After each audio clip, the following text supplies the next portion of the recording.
Bonjour à tous, c'est Elodie, Hello Tulipe sur les réseaux sociaux, Instagram, Ravelry, ainsi que sur cette chaîne YouTube.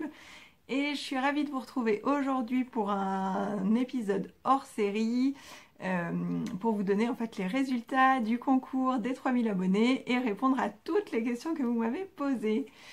J'espère que vous allez bien, ici ça va. Je vous remercie énormément pour tous vos commentaires sous la vidéo hors série précédente où je vous présentais justement le lot que je vous proposais de remporter. Franchement, les commentaires m'ont fait tellement chaud au cœur, enfin, c'est hyper gentil, vous avez eu que des mots trop sympas, vous m'avez bien encouragé à poursuivre. Enfin bon, j'ai pas spécialement besoin d'être encouragée à poursuivre parce que j'aime bien, et voilà, je compte pas arrêter les vidéos et tout, mais enfin voilà, ça m'a fait vraiment du bien de lire tous ces commentaires. Je l'ai essayé de les lire au fur et à mesure et dans les moments où j'avais pas trop le moral, franchement ça fait un bien fou. Donc merci énormément, j'ai pas répondu à tous les commentaires, mais j'ai tout lu. Et voilà, ça m'a fait vraiment plaisir. Donc je vais commencer là par annoncer le nom de la gagnante, puisqu'il s'agit d'une gagnante. J'ai utilisé, donc là on est le 1er avril, hein, j'avais laissé jusqu'au 31 mars 23h59 pour mettre un commentaire sous la vidéo précédente. Donc il y a eu 317 je crois commentaires de participation. J'ai utilisé un site internet, je crois que ça s'appelle Comment Picker, donc ça permet de faire des tirages au sort, que ce soit sur Instagram, sur YouTube, etc. etc. Et donc c'est le nom de Christelle Villette qui a été tiré au sort. Donc je vais répondre aux commentaires sous la vidéo précédente et je te laisserai me contacter. Alors me contacter soit sur Instagram, si tu es sur Instagram, c'est ce qui est vraiment de plus simple pour moi. Et puis sinon tu réponds à mon commentaire sur YouTube et puis je te donnerai mon adresse mail, il n'y a pas de problème. Donc Christelle Villette, tu as remporté, donc je rappelle, ce lot composé d'un pochon brodé. Voilà. Et à l'intérieur, il y a un petit kit pour faire des chaussettes ou autre chose, hein, c'est pas obligé de faire des chaussettes. C'est de la laine Yarneline dans sa collection Les Exclusives. Le coloris c'est Romane, donc c'est celui-là. Hein. Romane, donc c'est une laine avec des speckles rose, rose pêche un peu et un petit peu de violet. Et un mini qui va avec qui est un violet nuancé. Je dis que c'est un kit chaussette parce que c'est de la laine à chaussettes, 80% mérino superwash et 20% nylon. Voilà, et j'ai exactement le même kit, moi, à la maison. Donc, si tu as envie, on peut faire exactement les mêmes chaussettes. Et sinon, tu en fais bien ce que tu veux, ça ne me dérange pas du tout. Voilà, donc j'attends tes coordonnées par message privé, donc soit sur Instagram, soit même sur Ravelry, ou alors on trouvera une solution si tu n'es pas sur ces réseaux sociaux. Voilà, alors ensuite, il y avait donc sur ces 300, je ne sais plus combien, commentaires, une bonne cinquantaine de questions qui m'ont été posées, puisque je vous avais proposé, si vous étiez un peu curieux, si vous aviez des questions à me poser, tout ça, que c'était le moment. Donc il y a eu pas mal de questions, j'ai essayé de les regrouper un petit peu par thème et je vais répondre à tout ça. Alors je me suis fait des petites fiches, hein, donc je vais peut-être regarder assez souvent vers le bas, je suis désolée, j'espère que ce ne sera pas trop pénible à regarder. Et je vais aussi essayer de ne pas trop m'étendre parce que alors là quand vous me parlez quand vous me demandez comment je suis venue au loisir créatif, je pense que je vais vous retracer toute ma vie en long, en large et en travers, donc je vais essayer d'aller un petit peu droit au but. Voilà, bon, alors on va commencer. Donc il y a quand même pas mal de personnes qui m'ont dit qu'elles ne me suivaient pas depuis le début, bon, ce qui est tout à fait normal, hein. Et donc je vais juste refaire une mini présentation et du coup ça va répondre à certaines de vos questions. Alors je ne vais pas dire telle personne m'a posé telle question et puis j'y réponds. J'ai regroupé toutes les questions par thème un petit peu et je vais répondre à tout ça sans citer les noms des personnes qui m'ont posé la question. Donc oui, je suis désolée, il faut regarder l'intégralité de la vidéo pour avoir la réponse peut-être à votre question et j'espère que j'en ai pas oublié. Alors, donc, on va commencer par une petite partie présentation. Donc, bon, vous savez que je m'appelle Elodie, j'ai quel âge? Bientôt 37 ans. Et je fais comme métier, je travaille dans le milieu du sport, je suis éducatrice sportive, c'est-à-dire que je donne des cours de gymnastique à des enfants dans une association sportive, donc en club. Je ne suis pas du tout prof de sport à l'école ou quoi, hein. Ni prof de fitness, je travaille avec des enfants et c'est vraiment pour faire de la gym aux agrès, quoi. Donc c'est mon métier à part entière depuis une dizaine d'années, je dirais, je pense. Et à la base, j'ai fait des études de maths. Oui. J'ai une licence de maths appliquée, j'ai travaillé dans la banque, mais en fait, voilà, un métier de bureau, ça ne me convenait pas. J'ai quasiment toujours donné des cours de gym en plus de mon boulot. Et puis un jour, une de mes collègues est tombée enceinte. Elle a dit, enfin voilà, elle a annoncé ça en début de saison, qu'il allait falloir la remplacer, tout ça, qu'il fallait qu'on trouve quelqu'un, enfin qu'on s'arrange entre nous pour faire un peu plus d'heures.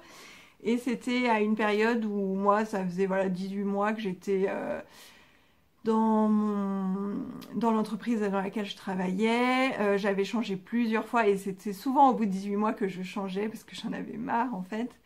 Et à ce moment-là, je réfléchissais justement à nouveau à partir voir ailleurs. Et je lui ai dit, bah écoute, sur un coup de tête comme ça, bah écoute, moi je vais te remplacer sur toutes tes heures, sachant qu'elle travaillait exclusivement dans l'association. Je vais te remplacer sur toutes tes heures, je vais quitter mon boulot et puis ça me laissera le temps de chercher ce que je veux vraiment faire.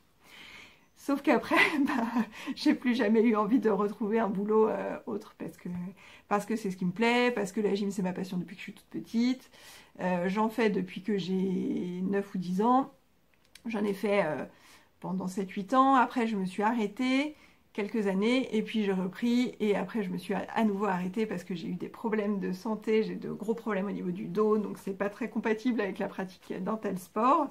Ça me pose pas de problème pour mon boulot, bien que parfois c'est un peu compliqué, mais en fait ça me pose plus de problèmes de ne pas être active comme en ce moment, comme quasiment toute l'année qui s'est écoulée à pas mal rester dans le canapé, ça me pose plus de problèmes physiques que de vraiment avoir un boulot où je suis debout, où je suis un peu active, voilà. Bref, je suis en train de m'égarer encore. Donc, une des questions, c'était, est-ce que je suis monitrice en club? Oui. Est-ce que j'ai fait de la compétition? J'en ai fait, oui, quand j'étais jeune, du coup, entre mes 10 ans et mes 20, 22, 23 ans, avec une petite pause au milieu. Après, j'avais pas un niveau sportif de dingue, hein. J'avais mon petit niveau, je faisais mes petites compètes, j'adorais ça et tout, et ça m'allait très bien comme ça. Voilà. Ensuite, on m'a demandé depuis quand je faisais donc du tricot, de la couture, de la broderie, comment j'en étais arrivée en fait à en faire, qui m'avait donné envie, etc., etc. Donc tout l'historique, tout le contexte de ma pratique des loisirs créatifs. Donc globalement, il y a des choses que j'ai commencé quand j'étais enfant, notamment le tricot, puisque j'ai une petite sœur qui a 10 ans de moins que moi et pendant que ma mère était enceinte, on a fait toutes les deux, chacune, un gilet pour sa naissance en fait, en tricot, sachant que je n'avais jamais tricoté avant. Donc c'est ma mère qui m'a appris à monter les mailles, tricoter les mailles en droit, les mailles en vert, à suivre une explication fil d'art, etc., etc. Et pourtant, ma mère n'est pas du tout une grande tricoteuse. À vrai dire, je ne l'ai vue tricoter qu'à cette période-là, et uniquement pour ce projet-là. Je l'avais jamais vue tricoter avant, je ne l'ai plus jamais revue tricoter après. Donc c'est pas, je peux pas dire que c'est en voyant ma mère tricoter que j'ai eu envie de tricoter. Non, pas du tout. J'arrive même plus à me souvenir en fait de comment ce truc de faire un gilet nous est venu. Mais en tout cas, c'est elle qui m'a appris les bases du tricot. Donc ça, c'était quand j'avais 10 ans. Donc ça remonte. Après, j'en ai plus vraiment fait. Alors j'avais gardé des aiguilles et des bouts de fil. Et je me souviens un jour avoir fait une petite écharpe, soit poupée, soit une écharpe pour une petite fille de ma famille ou quoi. Mais enfin, c'est vraiment tout. Et le tricot est revenu seulement en 2017. Donc en 2017, il n'y a pas si longtemps, donc à plus de 30 ans, quoi. Donc entre mes 10 ans et mes 30 ans, j'ai pas tricoté du tout. Quand j'étais petite, par contre, donc mis à part cette petite période tricot là pour les petits gilets en taille naissance. D'ailleurs, mon gilet, je l'ai jamais fini. Je crois, soit ma mère l'a fini à ma place, soit le mien est resté en l'état et elle avait fini le sien en tout cas. À cette période-là, quand j'avais une dizaine d'années et puis pendant pas mal de mon adolescence, je faisais énormément. Donc plutôt enfant, vers mes 8-10 ans, je faisais des canevas. Donc ça c'est ma mère qui m'avait montré. Donc je faisais des canevas pendant les vacances, des trucs comme ça, j'aimais bien. Et un petit peu après, donc 10-12 ans, j'ai fait une tonne de bracelets brésiliens. Mais alors quand je dis une tonne, j'en avais les bras recouverts, mais jusqu'au coude, hein, les 2 bras recouverts, j'en faisais tout le temps. J'avais des livres avec des modèles ultra compliqués, machin, enfin bon, bref, j'en avais beaucoup, beaucoup, beaucoup.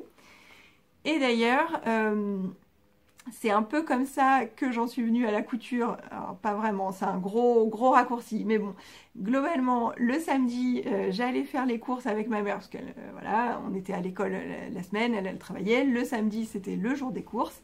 Et dans le supermarché où on allait, il y avait une petite galerie marchande et il y avait une mercerie. Et donc, très souvent, le samedi, on s'arrêtait dans cette petite mercerie. Et je prenais en fait des fils pour les bracelets brésiliens. Et du coup, on a pas mal sympathisé avec la vendeuse.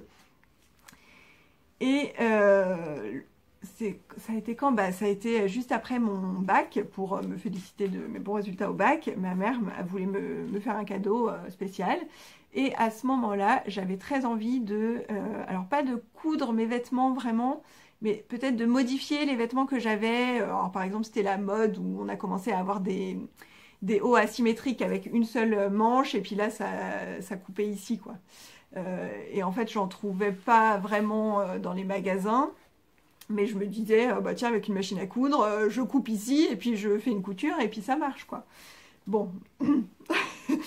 En vrai, donc je me suis acheté, enfin ma mère m'a acheté une machine dans cette boutique, et puis en fait je m'en suis quasiment jamais servie. J'ai essayé 2-3 trucs, mais alors à cette époque-là, moi j'avais des t-shirts dans des matières synthétiques, là en lycra et tout. Enfin, c'était pas du tout ce qu'il fallait pour se lancer dans la couture.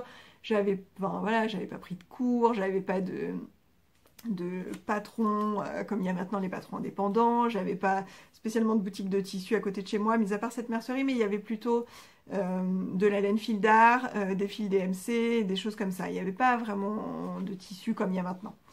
Donc j'ai eu cette machine pour voilà, vers 17-18 ans, après mon bac, mais je m'en suis pas vraiment servie.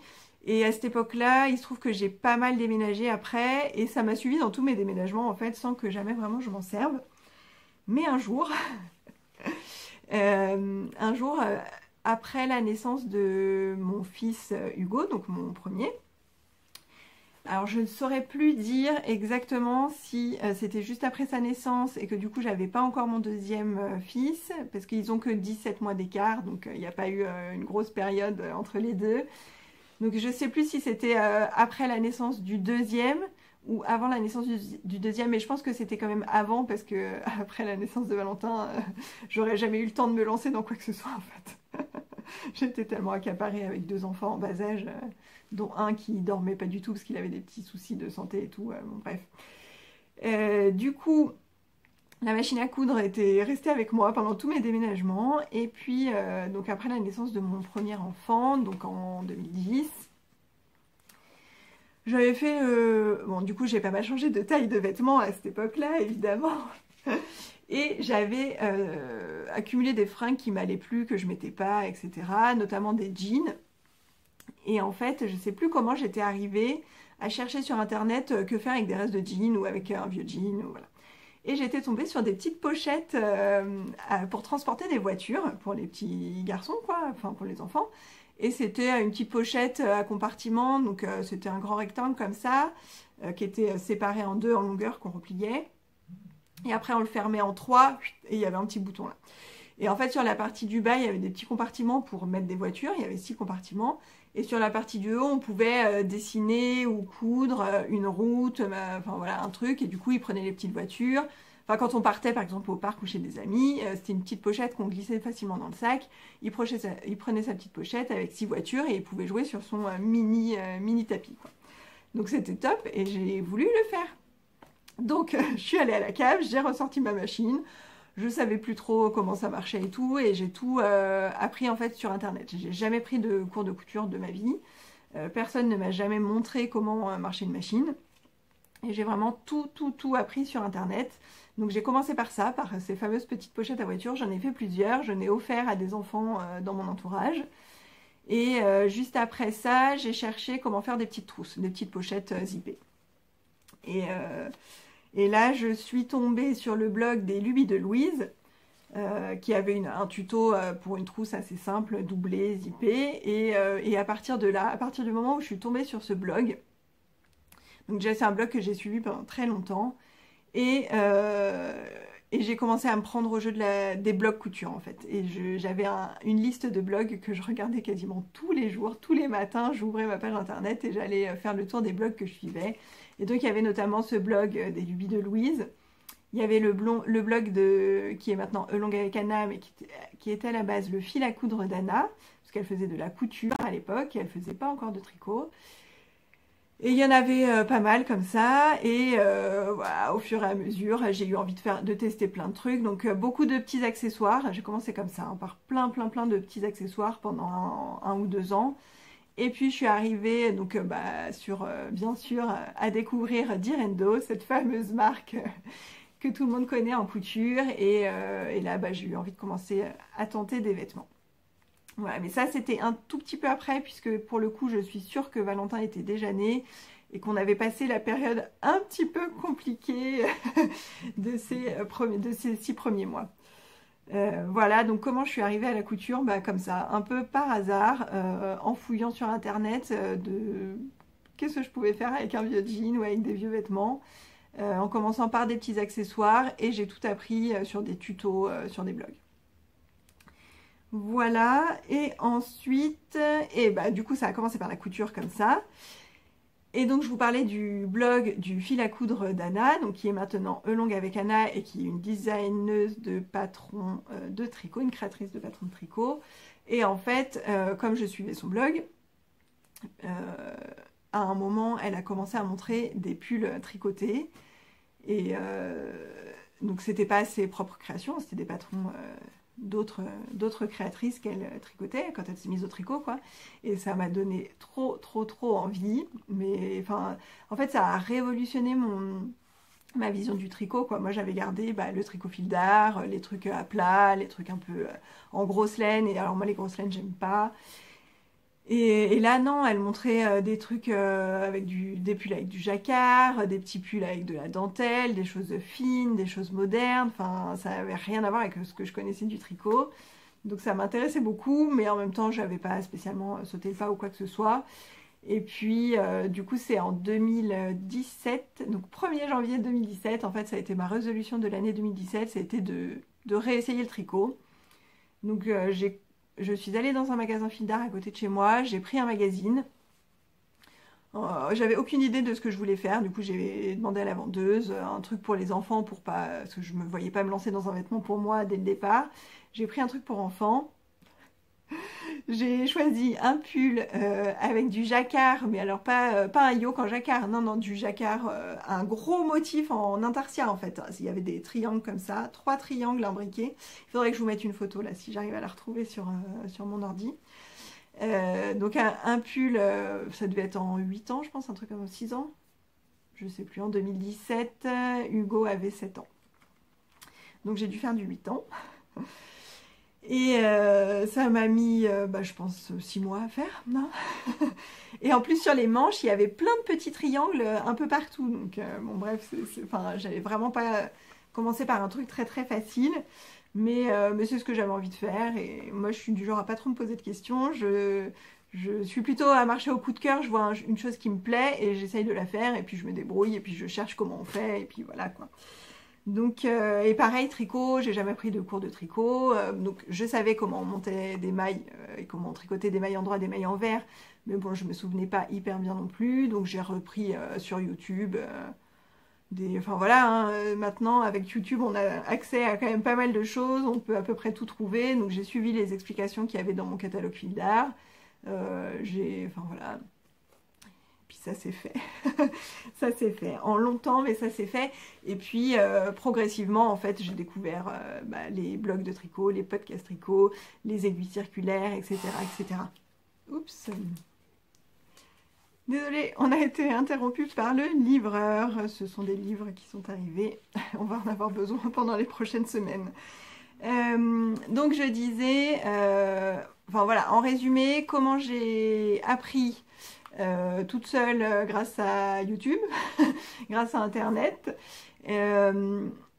Comment j'en suis arrivée là un peu par hasard, d'abord par la couture, les blogs, tout ça. Ensuite, Instagram. Alors voilà, Instagram, c'était le début de la fin. Et ce qui arrive en dernier, donc c'est la broderie. La broderie, c'est arrivé il y a quelques années seulement et c'est Instagram, quoi. Enfin, franchement, on s'abonne à un compte et puis ça nous fait... enfin voilà, d'un coup, on voit un truc qui nous plaît. Alors, enfin, c'est sans fin, c'est sans fin, on a tout le temps envie de faire plein de trucs, bon voilà. Et donc la broderie, oui, ça m'est venu comme ça, pareil, c'était un peu la mode de se remettre à la broderie à un moment, mais je n'avais jamais fait de ma vie, mis à part des canevas quand j'étais petite. Voilà.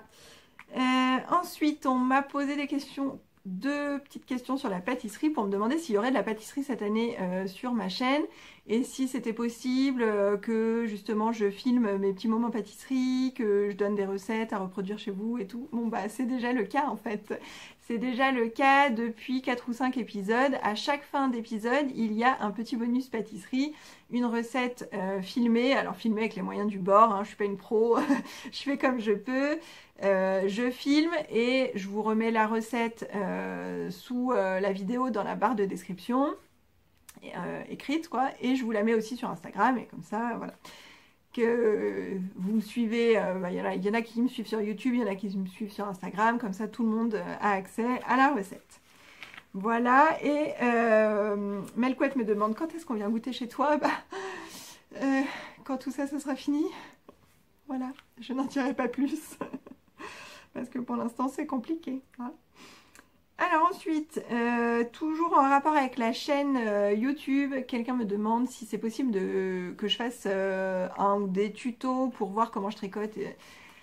Alors, je me sens pas apte à faire des tutos en tricot. En fait, c'est pas du tout ce que je cherche avec cette chaîne. En fait, moi, j'aime bien montrer ce que je fais, partager mes petits projets, mes petites créations, tout ça.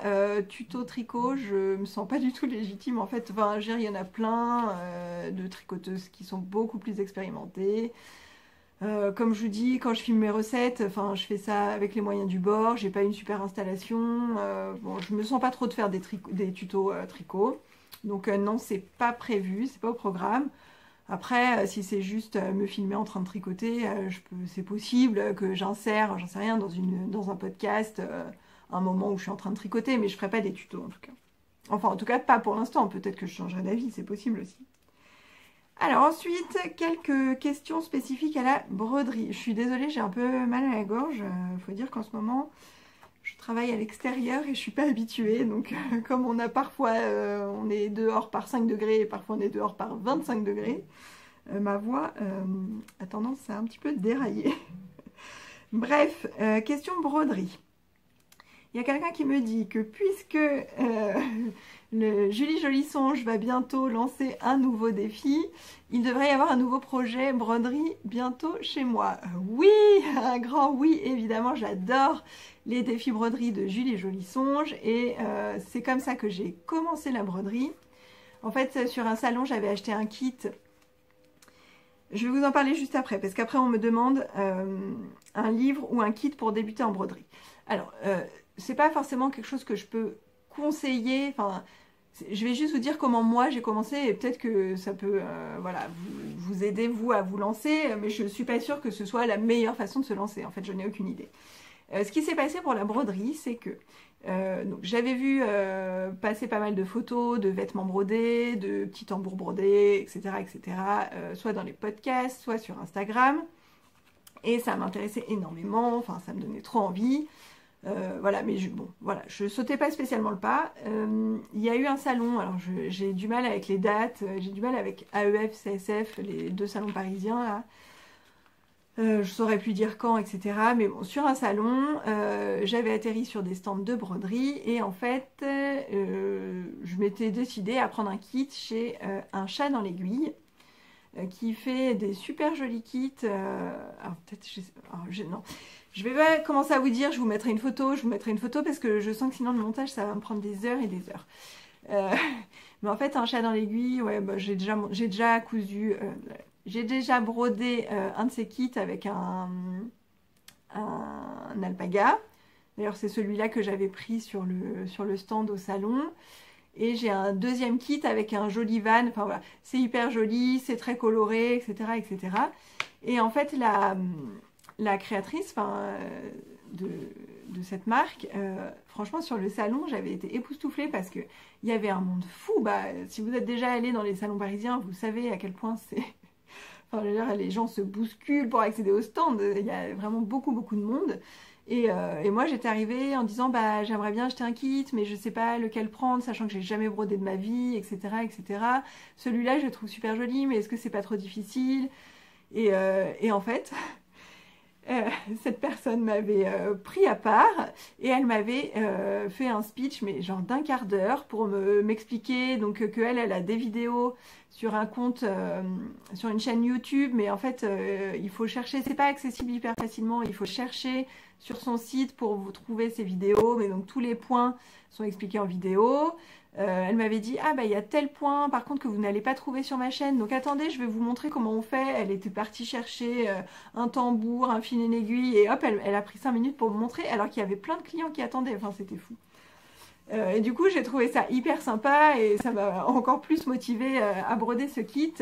Mais entre-temps, donc j'ai pas commencé par celui-là, entre-temps, un dimanche où je n'avais rien à faire, et en fait j'étais sur mon téléphone en train de regarder Instagram comme d'habitude.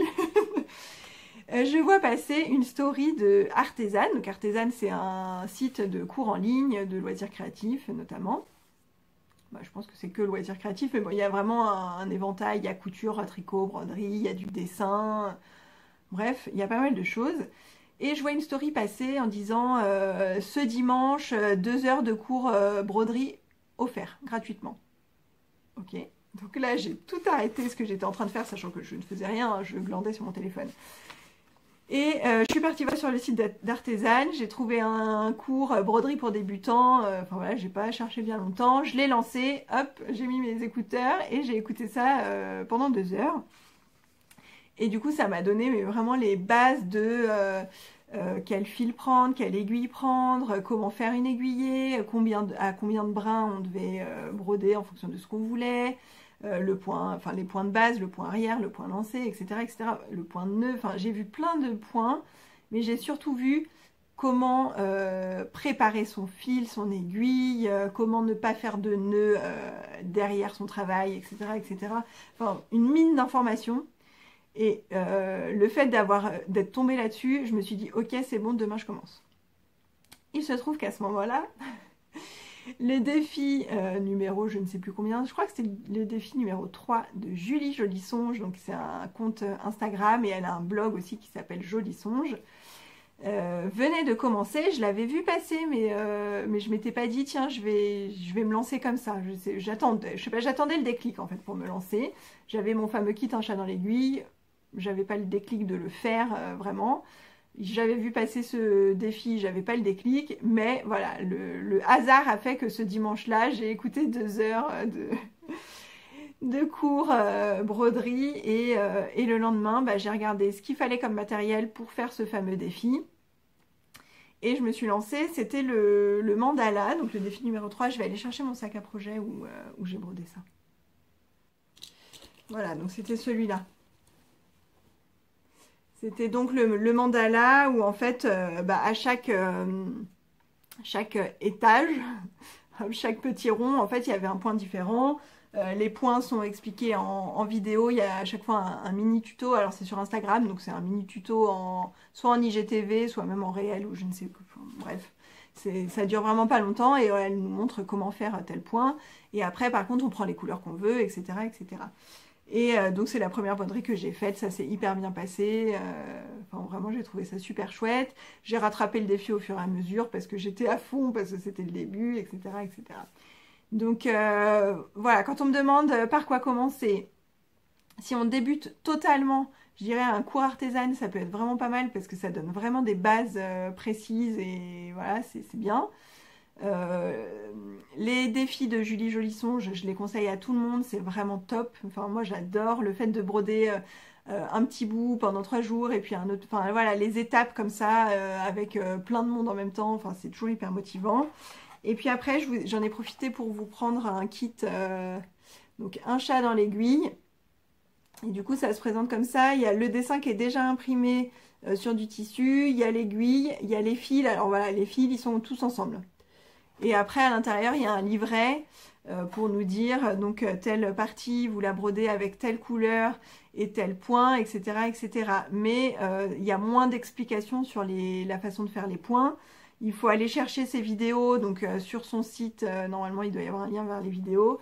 Disons qu'on est moins pris par la main, en fait. Donc, je dirais qu'il faut... En deuxième projet, c'est bien, mais peut-être pas en premier. Enfin, pour moi, hein. Après, c'est toujours pareil, on n'est pas tous...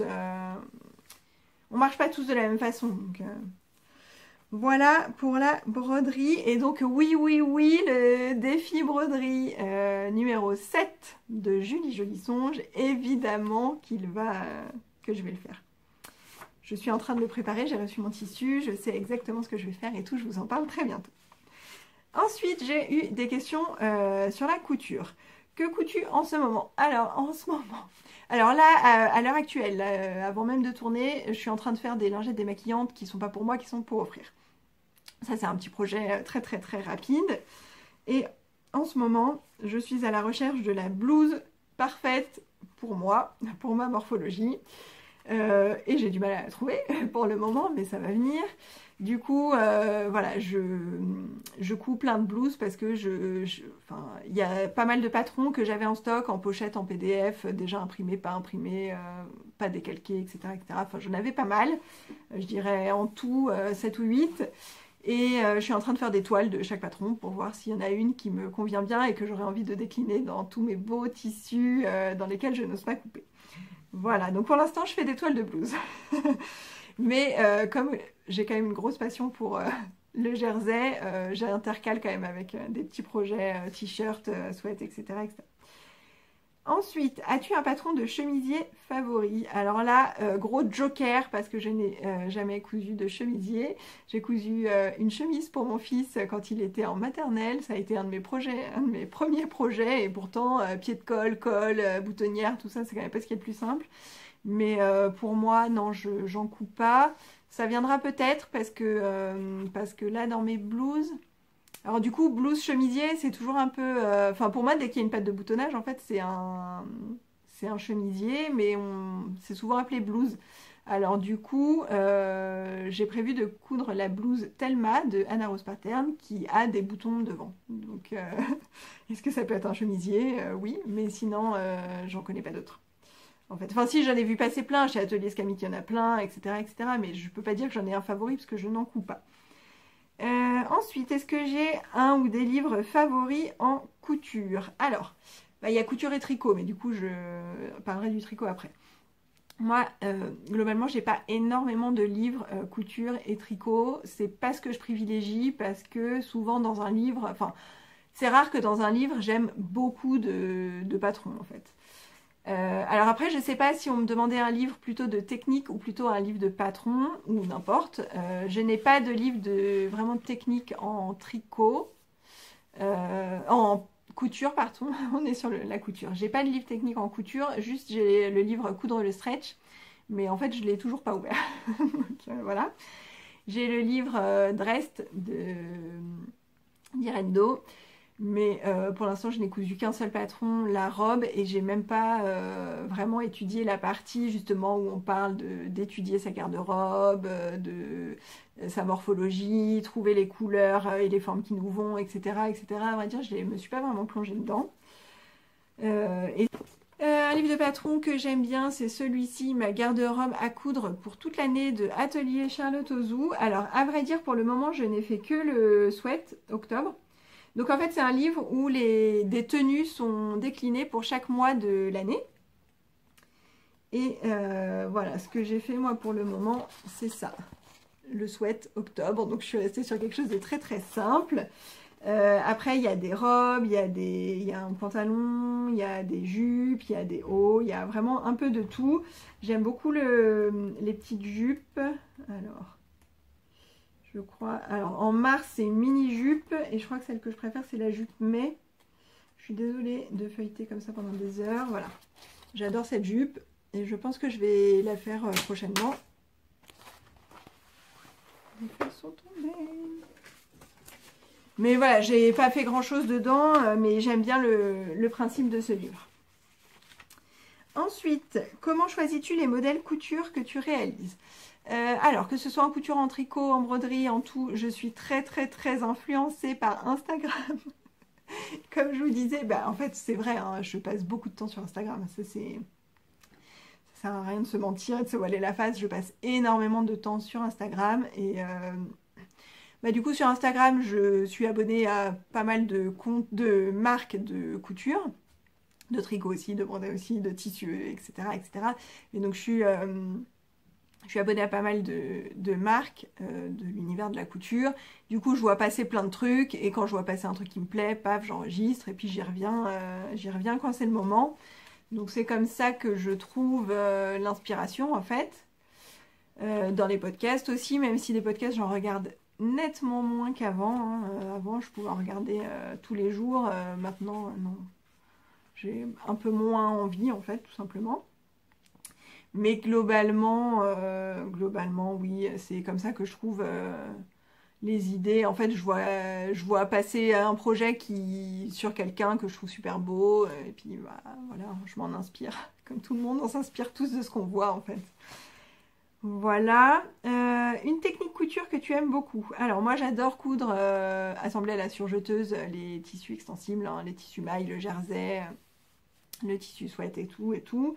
Et un des trucs que j'adore, c'est de poser les bandes d'encolure sur les t-shirts. J'adore ça. Je ne sais pas pourquoi. J'aime pas trop tout ce qui est ourlet. Du coup, ce que j'aime bien par exemple dans les sweats, c'est mettre des bandes de poignets, des bandes en bas et tout. Enfin, j'adore assembler les bandes. Voilà. En jersey ou à la surjeteuse en tout cas.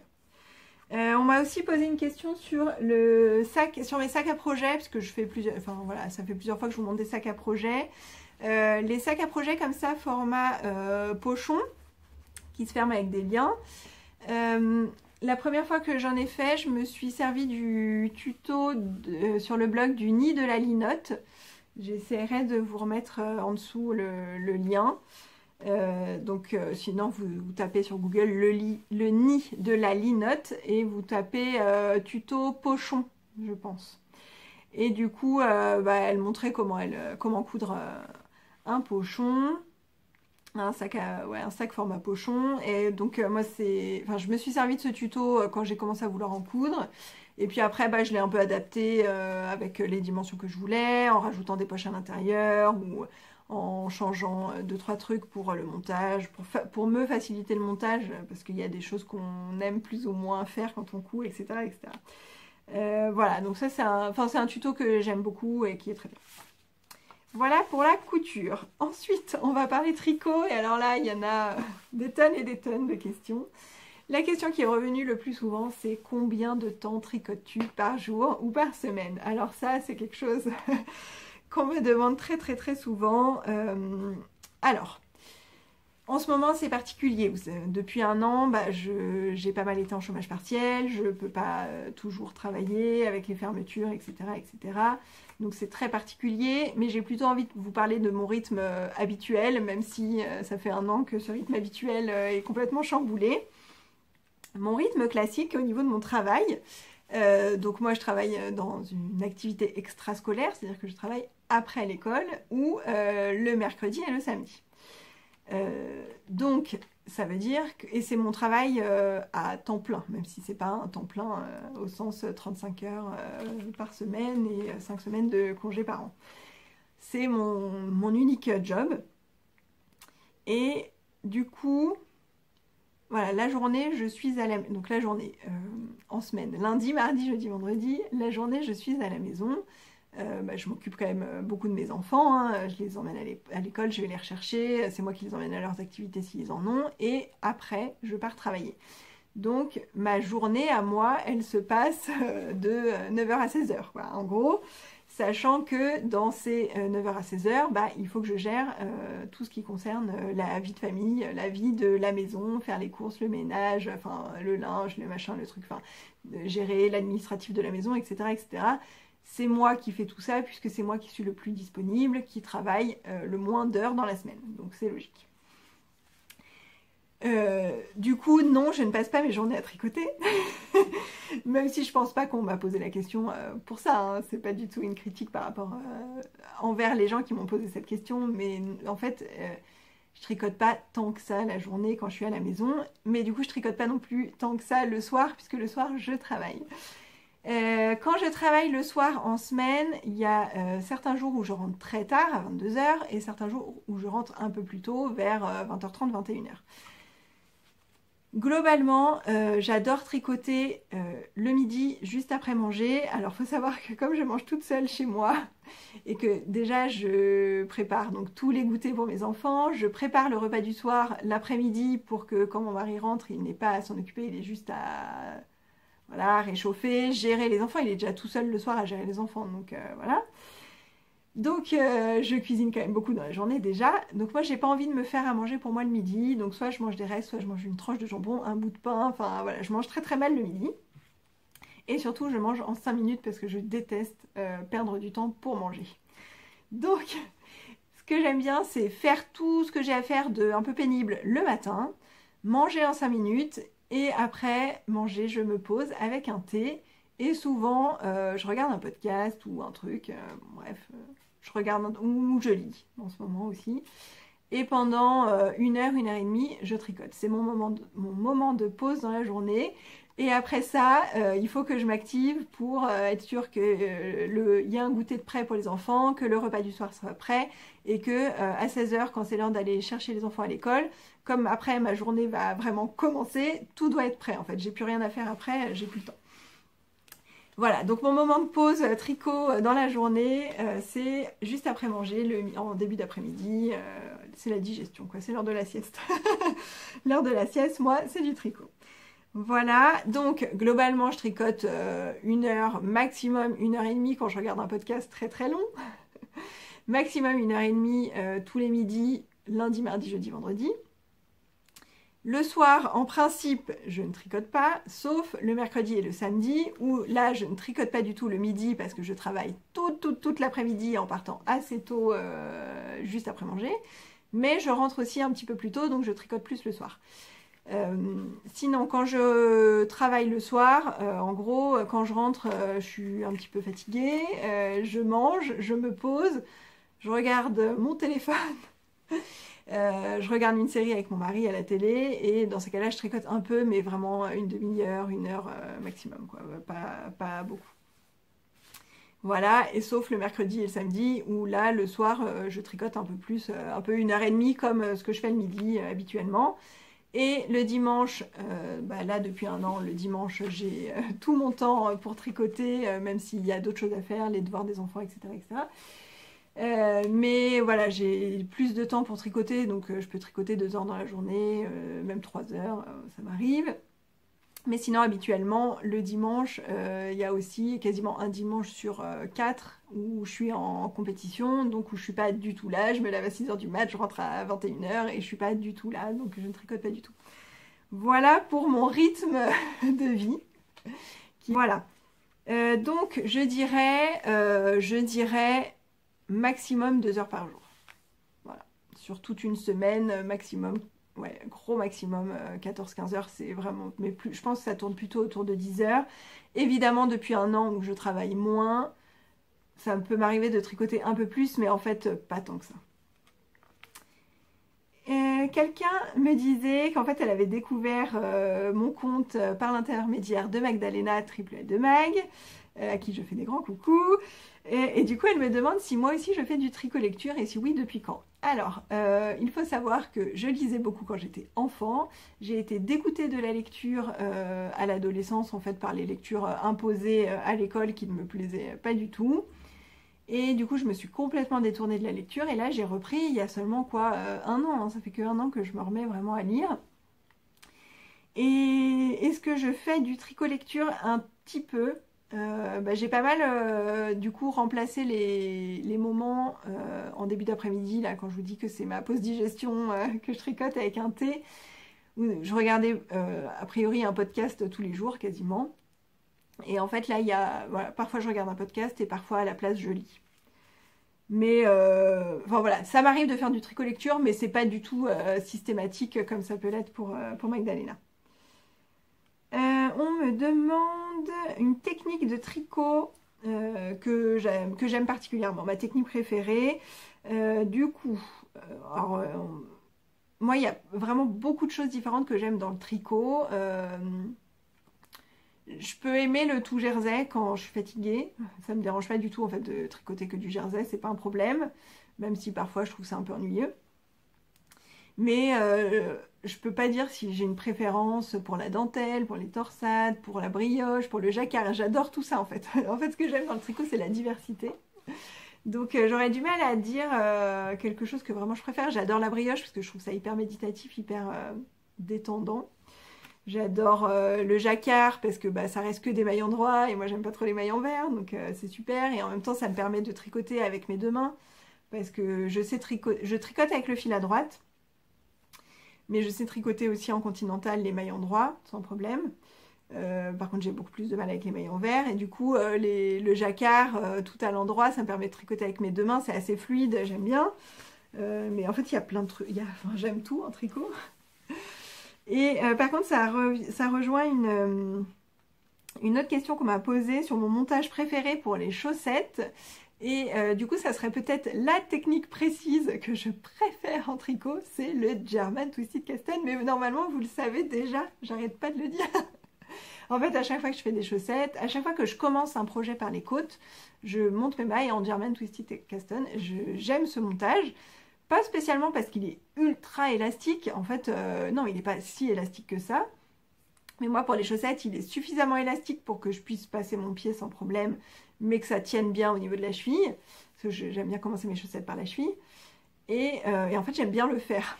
Donc voilà, s'il faut vraiment donner une technique très précise que j'aime particulièrement en tricot, oui, le German Twisted Cast On. Voilà. La technique qui me faisait le plus peur au début, quand j'ai commencé à tricoter. Alors, j'ai jamais eu trop peur de découvrir une nouvelle technique. Alors moi, si j'aime bien un modèle, si j'aime bien un point, je vais juste regarder comment c'est fait. Si j'ai jamais vu ce nom, ce symbole, ce truc, je vais chercher sur internet. Je trouverai toujours quelqu'un pour me dire comment ça marche, ce qu'il faut faire. Donc j'ai pas trop peur des nouvelles techniques. Je peux pas dire que j'ai eu peur la première fois que j'ai fait de la brioche. Je peux pas dire que ça me faisait peur de faire des torsades. Alors les torsades, je pensais que c'était hyper compliqué et je voulais apprendre à en faire. Et en fait, je me suis dit, c'est que ça, c'est hyper simple. Et la dentelle, non, ça me faisait pas peur, c'est rien de compliqué. Hein. Il suffit de savoir faire des jetés et des diminutions. Voilà. Peut-être que le truc qui me faisait un peu peur, c'était les rangs raccourcis, parce que j'avais l'impression que c'était un truc hyper savant, hyper technique, machin, alors qu'en fait, il suffit juste de tricoter en aller-retour, quoi. Alors, il y a une petite manip à faire sur la maille, mais c'est tout. Donc, j'ai du mal à dire une technique qui me faisait peur, parce que moi, à partir du moment où je repère un truc qui me plaît, je vais me lancer. Voilà. Je trouverai une façon de me lancer. Une technique qui me fait encore actuellement peur ou que je n'ai pas encore essayé. Alors, une technique qui me fait peur, je peux pas trop dire parce que, comme je vous dis, moi, c'est pas une question d'avoir peur de me lancer dans un truc. Par contre, que j'ai pas encore essayé, le stick. J'ai encore jamais fait de stick. Le stick qui est une technique qui permet de faire du jacquard en rond. Enfin, notamment, ça peut être pas forcément du jacquard, mais ça se voit très souvent sur les pulls en jacquard. du jacquard qu'on ferait en rond, du coup pour éviter de faire un aller-retour. Et on viendrait en fait couper son tricot au milieu en sécurisant, bien sûr, il y a une technique, etc. etc. Et donc le stick, c'est ça, c'est le fait de couper son tricot pour créer une ouverture. Donc ça peut être aussi coupé ici pour faire une encolure, enfin bref, ça peut être plein de choses, le stick. Mais je me suis pas encore lancée dedans, mais parce que enfin, j'ai pas spécialement envie, même si ça pourrait m'arranger pour les gilets, mais ça me dit rien. Quel est mon rabattage préféré? Enfin, comment je préfère finir les côtes des pulls? Donc je pense que c'est la technique de rabattage. Alors il y a une technique que j'ai découverte en tricotant le gilet Ariane de Lucille Atelier Design, mais je ne connais pas du tout le nom de cette méthode. C'est un rabattage élastique pour des côtes 1-1.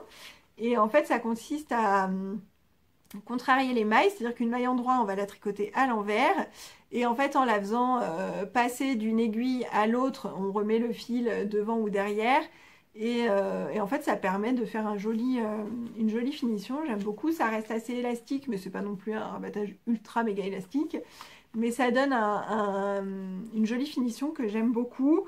Et du coup en ce moment quand j'ai des côtes 1-1, c'est comme ça que je fais. Mais je connais pas du tout le nom, il faudrait que je cherche, je connais pas du tout le nom de cette méthode. Et sinon, j'avais découvert il y a pas très longtemps le rabattage tubulaire à l'aiguille, je l'ai fait une seule fois, je me dis mais c'est trop génial, j'adore. Et en fait, j'ai jamais pensé à le refaire. Mais rabattage tubulaire à l'aiguille, c'est pas mal aussi. Après, sur les côtes du bas d'un pull, je trouve qu'il y a tellement de mailles et il faudrait un fil gigantesque. En fait, de tirer un fil comme ça de 3 mètres, c'est pénible. Donc plutôt sur des petits en bas des manches par exemple, c'est bien. Voilà. Ensuite, en parlant de manches, pour tricoter les manches, est-ce que tu utilises un petit câble avec des aiguilles circulaires? Alors moi pour tricoter les manches, j'utilise les aiguilles Xiaogu de 30 cm, celles qui sont un petit peu coudées. En fait, il y a un câble comme ça, et puis les aiguilles sont un petit peu coudées, et c'est assez confortable. Je ne sais pas si j'en ai là. Bah oui, je suis en train de tricoter une manche, donc forcément je l'ai. Je vais vous sortir ça. Mais du coup on voit pas le câble, mais on va voir les... Je vais essayer de vous montrer ça. Donc ce sont des aiguilles comme ça. Elles font cette taille-là, là. Et vous voyez que l'aiguille, en fait, ici, elle est un petit peu coudée. De l'autre côté aussi. Et c'est ce qui est le plus confortable pour moi pour tricoter les manches. J'avais essayé les 23 cm de Aya Aya. Sachant que moi je tricote avec un kit interchangeable de Aya Aya Sharp, donc ce sont les aiguilles pointues. Je ne tricote qu'avec ça depuis quasiment le début. J'ai fait mes premiers pulls avec des aiguilles droites que j'avais trouvées chez Fil d'Art, parce que j'ai commencé par Fil d'Art. Et dès la première année, je me suis fait offrir à mon anniversaire un kit d'aiguilles interchangeables Aya Aya.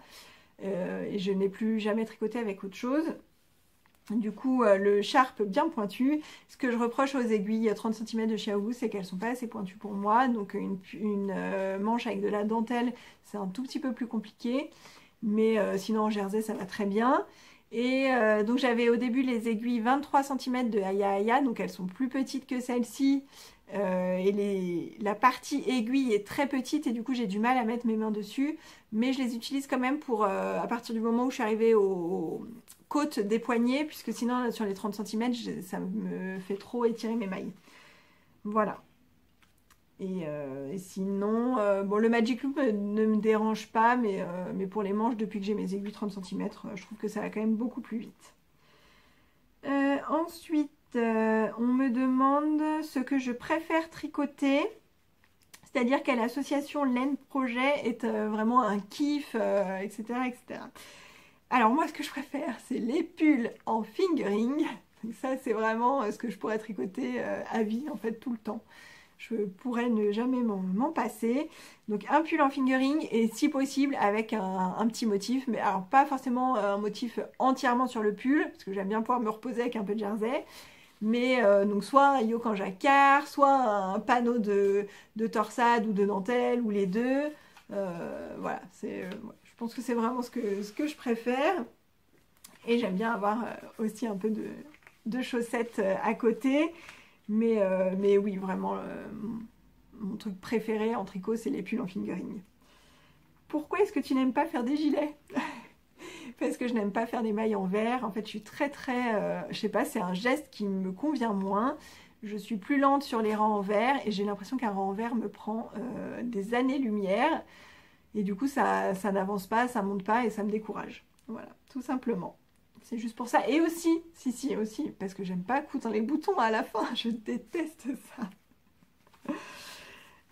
Ensuite, qu'est-ce qu'on a d'autre? À la fin d'un tricot, ah oui, à la fin d'un tricot qui a pris beaucoup de temps ou qui a traîné pendant très longtemps, est-ce que j'en ai marre de le voir au point que j'ai même plus envie de le porter? Alors non, au contraire. En principe, si un projet a beaucoup traîné, c'est parce que j'en avais marre de le tricoter. Mais c'est le fait d'avoir envie de le porter qui va me faire le reprendre et le finir. Et du coup, une fois que je l'ai fini, au contraire, je le porte immédiatement.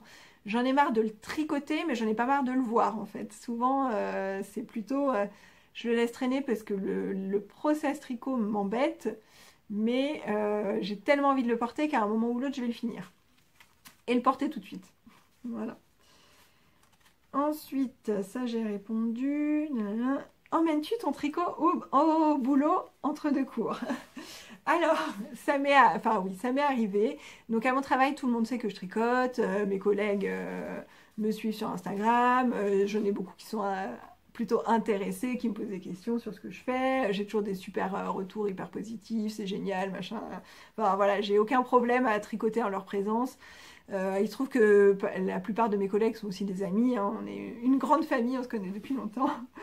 Et voilà, j'ai aucun problème à tricoter devant elles savent que je tricote, elles savent que j'ai une chaîne YouTube, elles savent tout en fait. Voilà. En revanche, non, moi, mon travail, les cours s'enchaînent en fait. J'ai pas de pause entre deux cours. La fin d'un cours, c'est le début d'un autre. Donc j'ai pas de pause du tout. Pour moi, un mercredi de travail, c'est classique, c'est 13h30, 19h sans pause. Un samedi de travail, c'est pareil, c'est voilà, ça dépend. En ce moment, c'est toute la journée le samedi, mais sinon, c'est 14h, 19h sans pause, etc. etc. Donc, non, je ne tricote pas entre deux cours, je n'ai pas le temps. J'ai à peine le temps d'aller aux toilettes ou de boire un coup. Mais il y a des moments, par exemple, ça m'est arrivé de remplacer une collègue le samedi matin et de ne pas avoir envie de faire l'aller-retour entre le midi, en fait, entre chez moi et le gymnase, de partir et de revenir. Et dans ces cas-là, je prends mon tricot, je me mets dans un coin et je tricote, il n'y a pas de problème. Voilà. Mais non, je le fais presque jamais.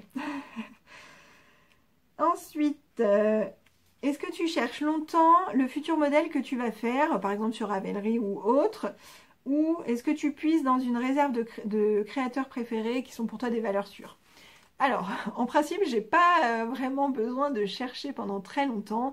J'ai beaucoup plus de modèles en stock que j'ai très envie de faire mais que je n'ai pas le temps de faire que de laine pour lesquelles j'ai pas d'idée de projet et où il faudrait que je cherche. Donc j'ai pas vraiment l'occasion de chercher énormément sur Ravelry. En fait, à chaque fois que, comme je disais pour la couture, moi je suis des créatrices de patrons de tricot sur Instagram notamment. Je suis plein de teinturières de laine, etc. Plein de tricoteuses en règle générale. À chaque fois que je vois un projet qui me plaît, je l'enregistre. Et donc j'ai une liste longue comme le bras de modèles qui me font très très très envie, que je n'aurai jamais le temps de faire. Du coup, j'ai pas besoin de chercher sur Ravelry un projet. J'ai juste besoin de me dire, bon, je viens de finir un truc, je passe auquel maintenant parmi la liste de tous ceux que j'ai envie de faire. Ça se passe plutôt comme ça. Et puis, il y a juste, quand j'achète une laine vraiment sur un coup de cœur, une laine que je trouve trop belle, mais je me dis pas, ça va me servir à faire tel ou tel projet. Si j'ai une laine comme ça dont je sais pas forcément quoi faire, mais juste je l'ai achetée parce que j'ai trop craqué sur la couleur, là, il peut m'arriver de passer énormément de temps à chercher un modèle, et d'ailleurs, souvent, je ne trouve pas ce que je veux. Voilà. Ensuite... comment fais-tu pour associer les couleurs pour un jacquard? Alors là, clairement, je vous remercie quand vous me dites que j'associe super bien les couleurs, mais en fait, je suis pas très douée pour ça. Je cherche sur Ravelry des projets existants et qui me plaisent. En fait, quand par exemple sur un jacquard, en fait quand vous achetez un modèle sur Ravelry, vous avez la fiche de présentation du projet et il y a des petits onglets en haut où je crois que le premier s'appelle détail, après il y a idée de fil et après il y a projet. Et donc si vous cliquez sur l'onglet projet, vous allez voir tous les projets qui ont été faits à partir de ce modèle. Du coup pour les jacquards, moi quand je vois un jacquard qui me plaît, la première chose que je fais c'est d'aller regarder dans les projets déjà faits s'il y a des associations de couleurs qui font tilt chez moi. Alors après je ne fais pas forcément exactement la même association, mais grosso modo le type de couleur qu'on peut associer, c'est comme ça que je m'inspire.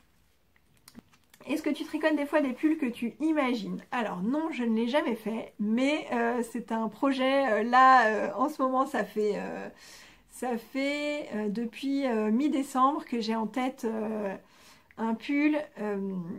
Alors ça part d'un point que j'ai vu sur un pull déjà existant, une façon de faire un poignet que j'adore et que je vais reprendre et j'ai acheté le patron. Mais je vais changer tout le reste en fait du pull et ça c'est moi qui vais le créer parce que j'ai quelque chose en tête depuis très longtemps. Donc ce n'est pas encore fait mais je m'apprête à le faire. Ensuite, Cindy me demande combien d'encours me reste-t-il. Elle me dit attention je vais aller au grain. Oui je sais, on me surveille sur mes encours, j'ai pris des engagements et je les tiens. De mes encours de 2020, il m'en reste 3 sur les 6, donc c'est quand même plutôt pas mal, puisqu'on a commencé l'année que depuis 3 mois, et j'ai toute l'année pour les écouler, donc c'est très bien. Il me reste mon châle passiflore, mon gilet curcuma pour lequel les rangs en vert me prennent des années-lumière, et mon haut Kentia qui va peut-être bientôt revenir sur mes aiguilles, vu qu'il fait chaud en ce moment. Et en ce moment, je n'ai que 2 encours. Donc voilà, des encours que j'ai commencé en 2021. Donc je trouve que c'est quand même très très raisonnable. Ensuite, on m'a demandé un patron coup de cœur pour le printemps. Alors j'espère que c'était bien en tricot. Enfin moi j'ai compris en tricot, mais si ça se trouve non. Alors dans ce cas, il faudra me redemander si c'était pour la couture. Un patron coup de cœur pour le printemps. Alors j'en ai sélectionné 3. Donc bah au printemps, je porte des pulls en fingering, évidemment. Mais bon, en hiver aussi, je porte des pulls en fingering, donc ça veut rien dire. Mais il y a le pull, je vais essayer de vous mettre cette fois les photos ici. Hein. Je fais ce que je peux pour le montage. Si je le fais pas, vraiment, j'en suis désolée. Le pull calisson de Lolita, Loli la Fée, qui est un pull tout en jersey avec une dentelle dans le dos. Trop mignon, je le trouve hyper printanier parce que je trouve qu'il fait assez aéré. Et puis elle l'a fait en rose pâle, qui est, enfin voilà, pour moi typiquement une couleur printanière. Il y a aussi le pull Alocasia ou la variante Colocasia qui est dans le livre Ensemble de Marie-Amélie. Donc Marie-Amélie Design. Le pull Alocasia, alors attendez, est-ce que j'ai le livre? Mais je crois que j'ai pas parlé de mon livre tricot favori. Genre, du coup je sais pas si je le fais maintenant. On m'a demandé quel était mon livre tricot favori, donc comme le livre couture. Alors, comme je disais, j'ai pas 1000 livres de tricot. J'ai les 2 livres de Liz Taylor. Je me mets au tricot et je deviens expert tricot, dont je me sers parfois pour trouver des méthodes de rabattage élastique, de montage, enfin voilà, le crafting, etc., etc. Et en livre de patron, j'ai un livre fil d'art, j'ai 2 livres de tricot à plat. Dont je me sers pas tellement, et j'ai le livre Ensemble de Marie-Amélie Design en collaboration avec les laines Bességarn et le livre Nature de Lucie l'Atelier Design en collaboration avec les laines Bességarn. Je n'ai pas d'autres livres de tricot. J'achète pas spécialement de livres parce que c'est toujours pareil, c'est très rare que j'aime tous les patrons et du coup je préfère acheter un patron individuellement qui me plaît plutôt que d'avoir un livre avec 1000 patrons que je vais jamais faire. Donc si je reviens à mes patrons coup de cœur, donc après le pull calisson de Loli la Fée, j'aurais dit le pull Alocasia de Marie-Amélie Design et sa variante le pull Colocasia qui est celui-ci, qui peut se faire aussi sous forme de top. Et en fait, tout comme le pull Alocasia, il a un joli décolleté V bordé par une dentelle qui descend. C'est juste pas tout à fait la même dentelle. La dentelle de l'Alocasia, donc du Colocasia, est un peu simplifiée par rapport à celle de l'Alocasia. Et ici, c'est un dos arrondi, donc avec la suite de la bande de dentelle. Et dans la Locasia, en fait, il y a une possibilité de faire le dos avec une petite pointe comme ça, ce qui est hyper joli, enfin j'adore. Et du coup, le fait qu'il y ait une petite dentelle comme ça, pour moi, c'est printanier. Voilà, et enfin un gilet, un des rares gilets que j'ai envie de faire, mais bon, ça me fatigue d'avance. C'est le gilet Lady Nymphéa de Triple L de Mag avec des manches tout en dentelle et un petit rappel de la dentelle le long des pattes de boutonnage. C'est un gilet qu'elle a prévu un peu court, alors pas tout à fait crop, mais un peu court quand même, qui irait en tout cas très bien sur des jupes taille haute ou sur des robes. Voilà, pour moi, c'est typique du gilet printanier. Après, est-ce que je le ferai un jour? J'en sais rien, parce que rien que de penser à un gilet, ça me fatigue. Et rien que de penser à ces manches tout en dentelle, comme je vous disais, moi je fais les manches avec les Xiaogu qui ne sont pas pointues. Et du coup, j'ai plus de mal à faire la dentelle sur les manches. Voilà. Ensuite, on va parler un petit peu chaussettes. J'ai eu plein de questions sur les chaussettes. Alors, je vous rassure, c'est quand même bientôt fini, hein, parce que là, c'est interminable. Chaussettes. Quel est mon patron préféré pour les chaussettes? Alors, je vous avoue que j'ai pas tricoté énormément de patrons existants pour les chaussettes. Moi, j'ai plutôt une recette perso de chaussettes. En fait, j'ai commencé à faire des chaussettes grâce au... Alors, je sais plus comment ça s'appelait. C'était un petit challenge organisé par mon Chip Shop, qui est maintenant Ma Petite Laine, qui est une teinturière de laine. Et en fait, elle proposait sur une semaine d'apprendre à tricoter une chaussette. Et du coup, on commençait donc un jour par les côtes. Le lendemain, on faisait la tige. Ensuite, on faisait le talon. Ensuite, on faisait le pied. Ensuite, on faisait la pointe. Et donc, on recevait les instructions étape par étape. C'est comme ça que j'ai fait ma première paire de chaussettes. Et donc c'était une recette assez simple, assez classique avec des côtes, du jersey, un talon renforcé avec gousset et à la fin une pointe avec des diminutions classiques et un grafting. C'est ce que je fais quasiment tout le temps pour mes chaussettes. Donc moi j'aime bien commencer par un German Twisted Castle, faire des côtes de 2 parce que je trouve que sur les chaussettes c'est ce qui est le plus joli pour moi. Du jersey, parce que j'aime bien les chaussettes en jersey, un talon renforcé, des diminutions pour faire le gousset, et encore du jersey, une pointe avec des diminutions de chaque côté, grafting quand il reste que une dizaine de mailles. Moi je fais des chaussettes en aiguille de 25, en magic loop et avec 60 mailles. C'est ma recette à moi. C'est pas un patron que j'utilise, donc je peux pas vous donner le nom de mon patron préféré, vu que voilà, c'est mon patron à moi. Et c'est pas exactement ce que Cindy avait donné de mon Chip Shop dans son challenge. C'est au fur et à mesure, voilà, c'est ce que j'ai aimé faire. Et sinon, j'aime bien aussi prendre une laine autorayante, tricoter, donc pareil, des côtes de 2 en contrastant, un tube entier en jersey jusqu'à avoir utilisé la moitié de ma laine autorayante, une pointe toute simple avec un grafting à la fin dans la laine contrastante, et après je viens faire un talon après coup avec ma laine contrastante. Ça, c'est aussi quelque chose que j'adore faire. Donc vous voyez qu'on est sur quelque chose de très très simple. Pour moi, les chaussettes, c'est plutôt en jersey, même si en ce moment j'ai envie de chaussettes en dentelle, mais bon, pas tout le temps, quoi. On m'a demandé quel modèle de chaussettes j'envisageais de faire avec le kit que j'offre du coup à Christelle Villette, qui est là-dedans, que je vous ai montré tout à l'heure. J'ai pas d'idée précise, donc je sais pas. J'imaginais bien justement une petite dentelle là, sur cette laine un peu printanière, mais je sais pas encore. On m'a demandé un patron idéal pour débuter en chaussettes. Alors, donc je suis pas forcément la mieux placée pour répondre à cette question parce que j'ai pas testé vachement de patrons de chaussettes. Ou alors j'ai fait des choses, comme je vous dis, dans le cadre d'un petit challenge. Après, j'ai trouvé... Enfin, je sais pas comment j'ai fait ma deuxième paire de chaussettes, mais enfin, c'était aussi un truc... c'était pas non plus un patron vraiment disponible sur Ravelry ou quoi. Alors... Il y a tout d'abord, je voudrais quand même parler du patron des Lily Socks de la Tricopate alsacienne, puisque pour le coup c'est un patron qu'elle a vraiment créé exprès pour les gens qui veulent débuter en chaussettes. Et alors moi je ne l'ai pas fait personnellement, je ne sais même pas comment il est vraiment à l'intérieur, mais je sais que beaucoup de personnes en ont dit le plus grand bien. Récemment, Magdalena Triple L de Mag, que vous devez tous suivre, a commencé les chaussettes comme ça. Mais c'est pas du tout la seule à le dire. Il est hyper bien fait. Il y a des vidéos, il y a des photos, il y a le choix entre plusieurs talons, etc., etc. Enfin, c'est vraiment un patron spécial pour débuter, justement, avec plein d'explications autour de ça. Comment on fait pour débuter? Donc, je vous le conseille, même si je ne l'ai pas testé personnellement. Il y a aussi le livre Tricoter ses chaussettes, bien sûr, de Émilie et Elodie. Donc Tête en l'air et Émilie, je ne sais plus son nom sur Instagram, c'est un nom compliqué.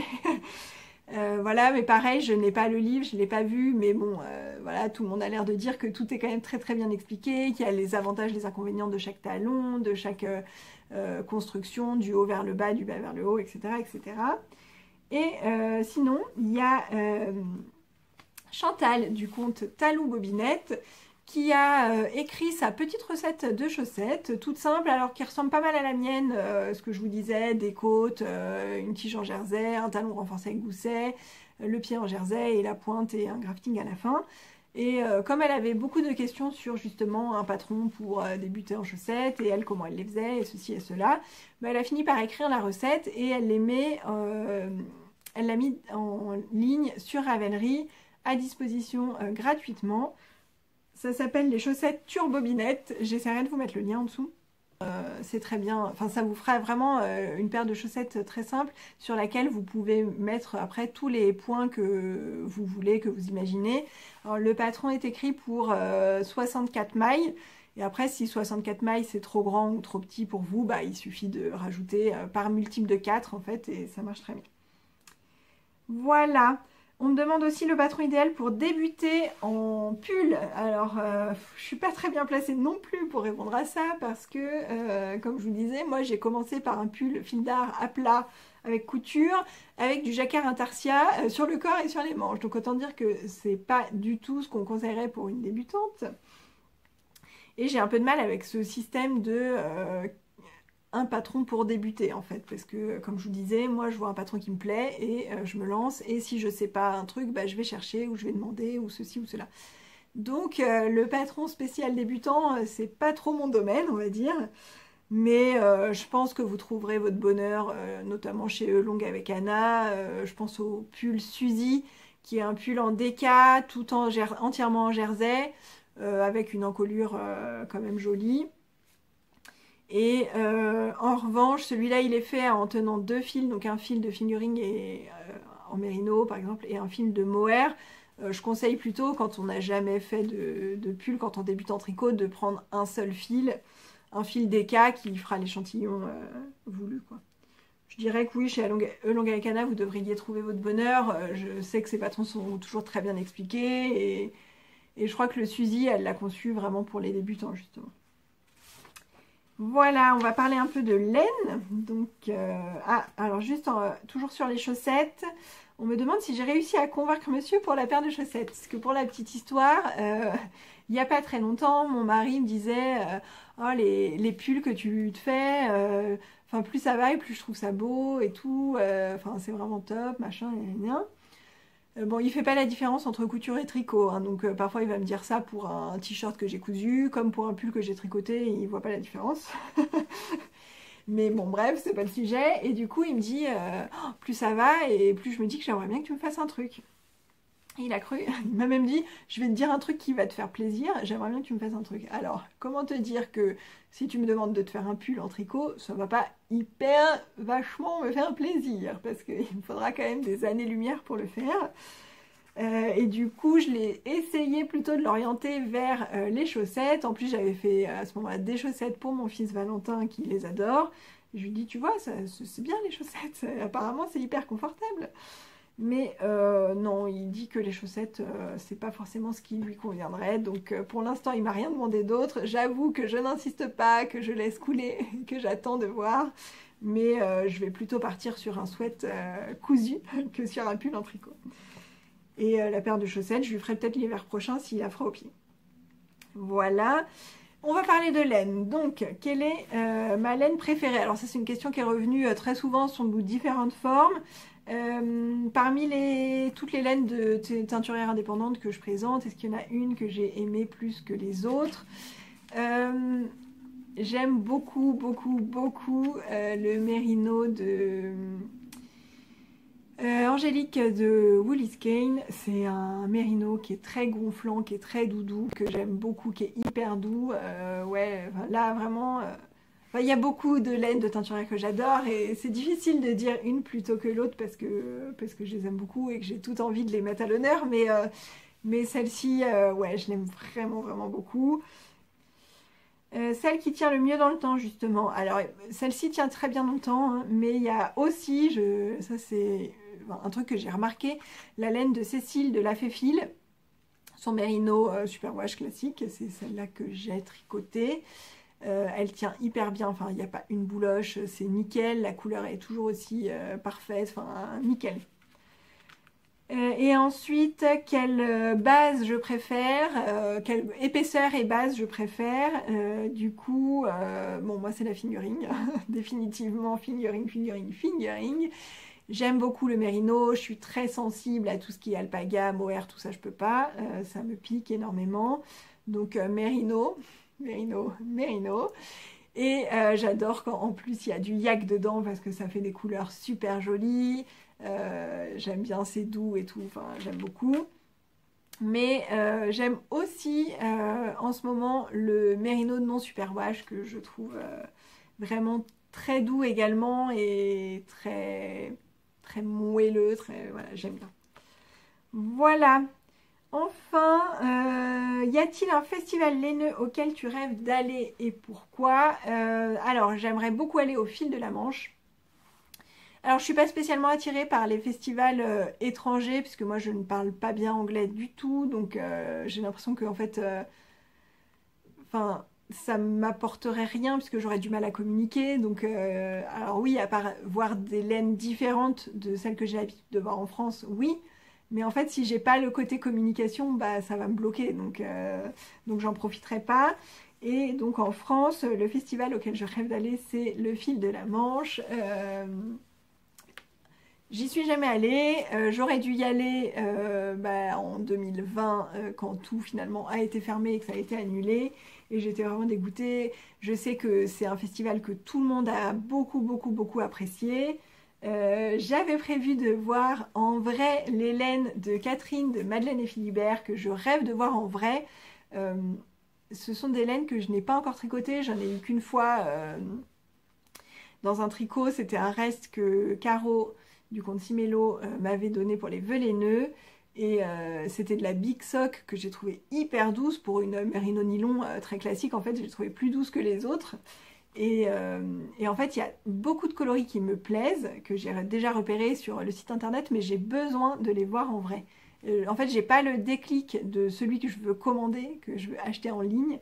J'arrive pas à avoir le déclic sur le coloris et je sais que si je les vois en vrai, bah voilà, j'aurai aucun problème à me décider. Et j'ai très envie de tricoter ces laines, mais pour ça, j'ai besoin de la voir sur un festival. Donc, puis voilà, elle n'a pas fait les festivals en région parisienne ou proche de la région parisienne que moi j'ai fait. Du coup j'ai envie d'aller au Fil de la Manche et j'ai envie de me perdre sur le stand de Madeleine et Philibert. Voilà. Et puis aussi de rencontrer les tricopines qui sont dans ce coin-là. Ensuite, dernière question qui n'a rien à voir avec tout ça. Après toute cette pandémie, toutes ces restrictions et compagnie, quel serait ton voyage de rêve? Alors, comme je disais, moi je parle très mal anglais, du coup je suis assez bloquée par rapport à ça pour voyager. J'ai très peu voyagé dans ma vie, très très peu. Je suis allée dans les pays d'Europe, voisins, tout ça, oui, mais j'ai pas beaucoup voyagé dans le monde. Je suis pas forcément attirée par les voyages, non pas parce que j'ai pas envie de découvrir d'autres pays, bien au contraire, il y a plein de paysages notamment que j'ai envie de découvrir, mais parce que je suis bloquée par la communication. Je parle très mal anglais, je m'en fais tout un monde, et comme en plus je suis assez réservée, bah, si je me débrouille pas bien pour communiquer, bah, c'est hyper compliqué pour moi. J'appréhende beaucoup en fait d'être dans un pays étranger et de ne pas savoir me débrouiller. Mon mari ne parle pas du tout anglais, il est pire que moi. Donc voilà, j'ai un gros blocage par rapport à ça. Mais il y a quand même des pays dans lesquels j'ai envie d'aller, notamment, alors je suis déjà partie une fois, mais il y a très longtemps, en Sicile, et je rêve d'y retourner. La Sicile, c'est un tout petit peu mes racines. J'ai une partie de sang sicilien dans mes veines, mais je n'ai pas de famille là-bas, c'est un peu compliqué ma famille. Je ne vais pas du tout rentrer dans ce sujet-là.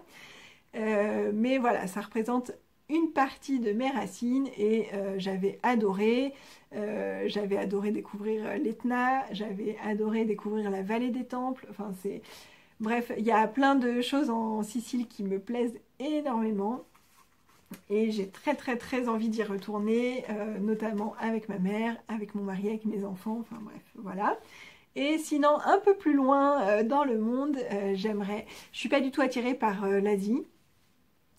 Pas énormément par l'Afrique, les safaris, tout ça. Et par contre, je suis très très très attirée par l'Amérique du Sud, le Chili, le Pérou, les pays comme ça, j'ai très envie. Je rêve d'aller au Machu Picchu, en fait. Voilà, ça c'est un de mes rêves. Après, est-ce que je le ferai un jour? Je ne sais pas. Enfin, c'est un rêve, disons, c'est pas un rêve... je sais pas comment dire. J'aimerais y aller, mais si j'y vais pas, je pense pas que ça me... que je serais malheureuse toute ma vie si j'y vais pas, quoi. Voilà. Et sinon, dans un côté un peu plus farniente, plage et compagnie, j'aimerais bien aussi aller aux Antilles, Guadeloupe, Martinique, je sais pas. Voilà, ça me plairait bien aussi. Je viens de m'apercevoir que j'ai oublié une question, puisqu'on m'a aussi demandé quel podcast je regardais. Alors, j'en regarde beaucoup moins qu'avant. Après, il y en a certains que je regarde, que je suis vraiment assidûment. Donc, il y a notamment bon, la chaîne de Magdalena, Triple L de Mag. Donc, je regarde ses vlogs, ses vidéos sur les livres, ses podcasts tricot, je regarde tout. Fan? Non, pas du tout. Et les podcasts d'Alice, du lapin d'Alice, donc ça c'est pareil, je regarde tout, donc c'est tricot et couture, c'est hyper inspirant, je n'en loupe aucun. Je regarde aussi très assidûment les podcasts de Caro, Simélo, podcast et couture aussi. Et après, il y en a et ceux du Tricot Monde de Sophie aussi, tricot et couture. J'aime bien les podcasts tricot couture. Et après, j'en regarde plein d'autres, mais de façon plus ponctuelle et parfois je loupe des épisodes et puis bah tant pis quoi, je vais pas forcément chercher à tous les regarder dans l'ordre. Si j'en ai loupé un ou deux et qu'il y en a un nouveau qui sort, bah je regarde le dernier et puis tant pis. Après c'est difficile de tous les citer parce que je me dis que je vais forcément en oublier et ça m'embête peut-être de vexer certaines personnes alors que c'est pas du tout le cas. Enfin je veux dire c'est juste des oublis quoi, je pense pas forcément. Là je vais peut-être penser à un parce que je l'ai vu il y a pas longtemps alors qu'en fait il y en a un autre, enfin bon, bref. Je sais pas, je vais vous dire... les chaînes YouTube que je regarde pas mal, il y a Bobine et Pelote, il y a Que font mes mains, il y a La Boutiqueuse, il y a Sautricot, Silouem, je pense à qui d'autre? Non, il y en a plein d'autres. Si, dans les essentiels, j'ai oublié les podcasts de Chantal et Vinciane, Jules et Popo, avec qui j'adore voyager. Qui y a d'autres encore? Julie de Jules Sweet, je prononce très mal, désolée. Qui d'autre? Non, mais il y en a plein en plus, il y en a plein. Vous voyez, c'était sûr que j'allais en oublier. Céline 7385, si je me trompe pas. Olivier de Hawkill. Qui d'autre? Enfin bref, il y en a plein, voilà, j'aime pas ça parce que je sais que j'en oublie. Voilà. Il y a plein de chaînes comme ça que je regarde. Voilà, que parfois je loupe des épisodes, je loupe des vidéos et c'est pas très grave, mais il y en a plein. On a fait le tour de toutes les questions. Je vous remercie pour toutes ces questions. Il y avait des questions un petit peu difficiles pour moi, d'autres qui auraient nécessité que je raconte ma vie en long, en large et au travers, et je crois qu'on en serait encore là le lendemain. Donc il est temps que je m'arrête, que je vous dise au revoir. Je félicite à nouveau Christelle Villette qui a remporté ce lot. Je suis désolée de le redire 50 fois, mais n'oublie pas de me contacter. Merci à tous pour votre participation et désolée pour les 316 autres qui n'ont pas remporté de lot cette fois-ci. Votre tour viendra peut-être, la chance tourne. Je vous dis à très vite pour un nouvel épisode de podcast classique. Je vous fais plein de bisous et surtout, portez-vous bien. Bon courage, bon courage, bon courage. Et évadez-vous grâce à vos loisirs créatifs. Allez, salut!